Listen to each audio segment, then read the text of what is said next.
નમસ્તે ગુજરાત આજના મુખ્ય ખેડૂત સમાચારમાં એક નજર કરીએ તો મિત્રો આજથી થશે મોટા ફેરફાર પેટ્રોલ ડીઝલના ભાવને લઈને મોટી જાહેરાત ચૂંટણી પર શું દેવા થશે માફ અને મનરેગા હેઠળ કામ કરનારા મજૂરને ભેટ 75,000 વાહન ખરીદવા અને શું ખરેખર દેવા માફ થશે અને ગરમીને લઈને મોટી આગાહી ઉજ્જવલા યોજનાની 300 રૂપિયા સબસિડી તથા જનધન ખાતા ધારકો માટે ખુશ ખબર।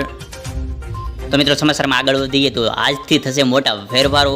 તો નવું નાણાકીય વર્ષ 2024-25 પહેલી એપ્રિલથી શરૂ થશે। આ નાણાકીય વર્ષમાં ઘણા ફેરફારો થયા છે। તો આજથી કોમર્શિયલ ગેસ સિલિન્ડરની કિંમતમાં મોટો ફેરફાર થયો છે। આ સાથે જ ઇલેક્ટ્રિક વાહન ખરીદવા માટે તમારું વધુ કિંમત ચૂકવવી પડશે। આ સિવાય SBI ડેબિટ કાર્ડની વાર્ષિક મેન્ટેનન્સ ફીમાં પણ વધારો કર્યો છે। આ સાથે ગેસના ભાવમાં મોટો ઘટાડો જોવા મળ્યો છે મિત્રો। તો આ ઓઇલ માર્કેટિંગ કંપનીઓએ આજથી 19 કિલોના કોમર્શિયલ સિલિન્ડરની કિંમતમાં 32 રૂપિયાનો ઘટાડો કર્યો છે। તો દિલ્હીમાં કિંમત હવે 30.50 રૂપિયા ઘટીને 1767.50 રૂપિયા થઈ ગઈ છે। આ પહેલાં ભાવ 1795 રૂપિયા હતો, જ્યારે કોલકાતામાં હવે સિલિન્ડર 32 રૂપિયા ઘટીને 1879 રૂપિયા ઉપલબ્ધ છે। તો પહેલાં વાત કરીએ તેની કિંમત 1911 રૂપિયા હતી, તો હવે મુંબઈમાં સિલિન્ડરની કિંમત 1749 રૂપિયાથી 31.50 રૂપિયા ઘટી છે અને 1770.50 રૂપિયા થઈ ગઈ છે। તો ચેન્નઈને સિલિન્ડર ગેસની વાત કરીએ મિત્રો તો 1930 રૂપિયામાં મળે છે। તો મિત્રો તે પછીના સમાચાર પર એક નજર કરીએ તો ચૂંટણી પર શું દેવા માફ થશે કે તો ખેડૂતો માટે પાક વીમા યોજના અને દેવા માફીને લઈને આવ્યા મોટા સમાચાર। જે ખેડૂતો 20-25 વર્ષથી દેવા નથી ભરી શકતા તેવા ખેડૂતોને જાહેરાત કરવામાં આવશે। જે ખેડૂતો રેગ્યુલર લોન ચૂકવે છે તેવા ખેડૂતોને પણ થોડી રાહત આપવામાં આવે છે તેવી માંગ કરવામાં આવી છે। જ્યારે આગામી આવી રહેલી લોકસભાની ચૂંટણી પહેલાં ખેડૂતોના પાક વીમાના પ્રશ્નોનું પણ સમાધાન કરવામાં આવશે તેવો વાયદો આજે ફરી ગુજરાત સરકાર દ્વારા કરવામાં આવ્યો છે મિત્રો। તો મિત્રો તે પછી જોઈએ તો મનરેગા હેઠળ કામ કરનારા મજૂરોને મોટી ભેટ। તો ચૂંટણી પહેલાં કેન્દ્ર સરકારે મહાત્મા ગાંધી રાષ્ટ્રીય ગ્રામીણ યોજના રોજગાર ગેરંટી યોજના એટલે કે મનરેગા હેઠળ કામ કરનારા મજૂરો માટે મોટી ભેટ આપી છે। સરકારે મનરેગા મજૂરી દરમાં 3થી 10% વધારો કર્યો છે અને મનરેગા મજૂરી માટે નવા વેતન દર 1 એપ્રિલ 2024થી લાગુ થશે। એટલે કે આજથી આંધ્રપ્રદેશમાં 300 રૂપિયા, અરુણાચલ પ્રદેશમાં મજૂરી છે 234 અને આસામમાં 249, બિહારમાં 245, છત્તીસગઢમાં 243 અને ગુજરાતની મિત્રો વાત કરીએ તો આપણા ગુજરાતની અંદર 280 રૂપિયા મનરેગા વેતન કરવામાં આવ્યું છે। તો મનરેગા હેઠળ કામ કરવામાં આવતા કામમાં ખાડા ખોદવાની લઈને નાળા બનાવવામાં કામ ચાલે છે અને આ યોજના હેઠળ એક વર્ષમાં 100 દિવસની રોજગારી ગેરંટી મળે છે મિત્રો।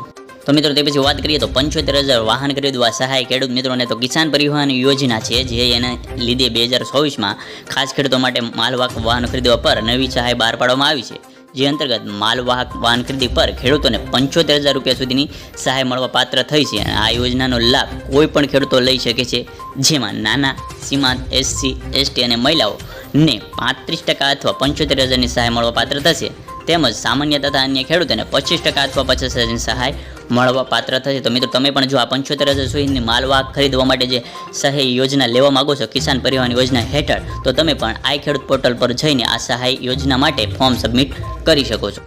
તો મિત્રો તે પછીના ખાસ સમાચાર જોઈએ તો શું ખરેખર થશે દેવા માફ? તો ગુજરાતમાં ખેડૂતો દેવા ડૂબેલો છે ત્યારે ખેડૂતોએ 1 લાખ કરોડથી પણ વધારે રૂપિયાની લોન લીધી છે। તો ગુજરાતમાં 47.51 ખેડૂતોએ લોન લીધી છે અને દેશના ખેડૂતોની વાત કરીએ તો દેશના 16 કરોડ ખેડૂતો પર 21 લાખ કરોડ રૂપિયાનું દેવું છે અને દેશમાં સૌથી વધારે દેવું રાજસ્થાનના ખેડૂતોના માથે છે। તો મિત્રો સૌથી વધારે દેવું હોય તો જે છે એ રાજસ્થાનના ખેડૂતો માટે દેવું છે। તો રાજસ્થાનમાં 99.97 લાખ ખેડૂતોને 1.47 લાખ કરોડથી પણ વધારે લોન લીધેલી છે અને આ લોન જે ખેડૂતોને આપવામાં ખાનગી ક્ષેત્ર અને જાહેર ક્ષેત્રની બેંકો સૌથી આગળ છે મિત્રો। તો આખા ગુજરાતમાં ખેડૂતોનું દેવું વાત કરીએ તો 90,895 કરોડ રૂપિયા છે મિત્રો, જે 34,000 ખેડૂતોનો સમાવેશ થાય છે। જ્યારે સરકારે 20-25 ઉદ્યોગપતિ છે એના 8 લાખ કરોડથી વધારે દેવા માફ ભાજપ સરકારે કર્યા છે। તો ખેડૂતોનું એવું કહેવું છે કે ખેડૂતોના દેવા માફ કેમ નહીં? તો દેવું માફ થવું જોઈએ। ઘણી વખત ખેડૂતો દ્વારા અને કિસાન સંઘ સમિતિ દ્વારા દેવા માફીની માગણી કરવામાં આવતી હોય છે। જ્યારે હવે જોવાનું એ રહ્યું છે કે આવનારી જે લોકસભાની ચૂંટણી છે તે પહેલાં કઈ પાર્ટી ખેડૂતોનો સાથ આપશે અને ખેડૂતોને દેવું માફ કરશે? તો મિત્રો તમારા મતે 2024માં ગુજરાતમાં કઈ પાર્ટી સરકાર બનશે તો ખેડૂતોનું દેવું માફ થશે? તમે ખાસ કરીને કોમેન્ટ સેક્શનમાં તમારું મંતવ્ય જણાવી દેજો।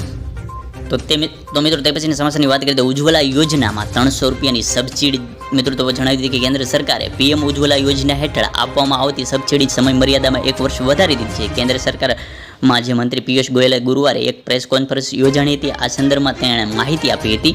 તેમણે કહ્યું હતું કે ઉજ્જવલા યોજના હેઠળ આપવામાં આવતી 300 રૂપિયાની સબસિડીની સમય મર્યાદા 31 માર્ચ 2025 સુધી ચાલુ રાખવાની મંજૂરી આપી દીધી છે. મિત્રો તમને જણાવી દઈએ કે આ સબસિડી છે તે પહેલાં 200 રૂપિયા હતી અને એને 31 માર્ચ 2024 છેલ્લી તારીખ હતી, તો તેમાં પણ વધારો સમય મર્યાદા કરી દીધી છે. તો હવે 31 માર્ચ 2025 સુધી એક વર્ષ માટે સમય મર્યાદા સબસિડીની વધારી દીધી છે.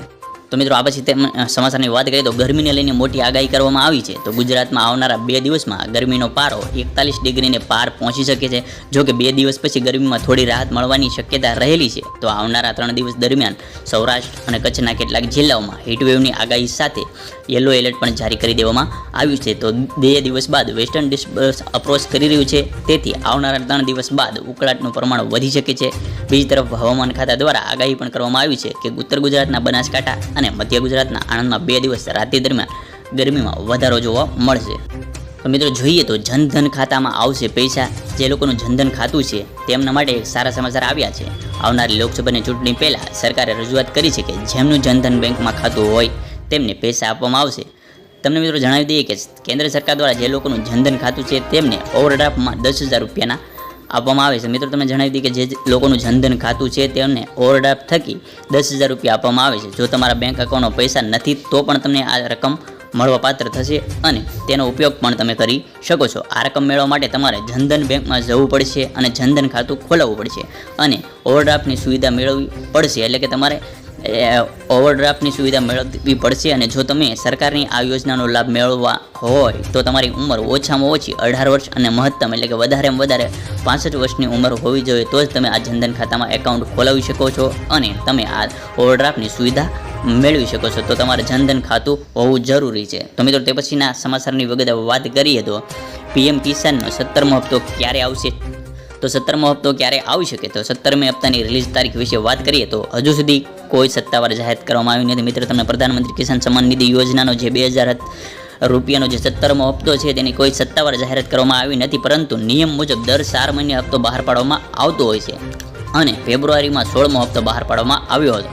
આવી સ્થિતિમાં જૂન જુલાઈ વચ્ચે 17મો હપ્તો આવી શકે છે અને રિલીઝ થઈ શકે છે. એની હાલ કોઈ સત્તાવાર જાહેરાત કરવામાં આવી નથી, પરંતુ એક અનુમાન મુજબ જૂન જુલાઈમાં આવી શકે છે.